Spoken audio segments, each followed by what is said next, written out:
Supreme آ رہی ہے وہ آپ کو دیں گے۔ انکوائری کمیشن کے خلاف دائر درخواستوں کی گزشتہ سماعت کا حکم جاری کر دیا ہے۔ اٹارنی جنرل نے بینچ میں شامل 3 ججز پر اعتراض اٹھایا۔ حکم نامے میں کہا گیا ہے اٹارنی جنرل نے کہا کہ تینوں جج صاحبان مقدمہ سننے والے بینچ سے الگ ہو جائیں۔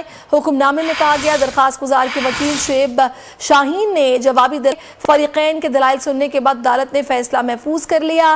بینچ کی تشکیل پر اٹھے اعتراضات کا فیصلہ ہونے تک 26 مئی کا حکم نامہ برقرار رہے گا۔ کیس کی سماعت کو غیر معینہ مدت کے لیے ملتوی کر دیا گیا۔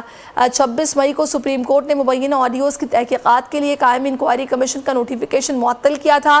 انکوائری کمیشن کی تشکیل کے خلاف 4 درخواستیں سپریم کورٹ میں دائر کی گئی تھیں۔ سپریم کورٹ نے انکوائری کمیشن کے خلاف دائر درخواستوں کی گزشتہ سماعت کا حکم جاری کر دیا ہے اور اس حوالے سے ہم آگے چل کر بھی آپ کو اپڈیٹ کرتے رہیں گے۔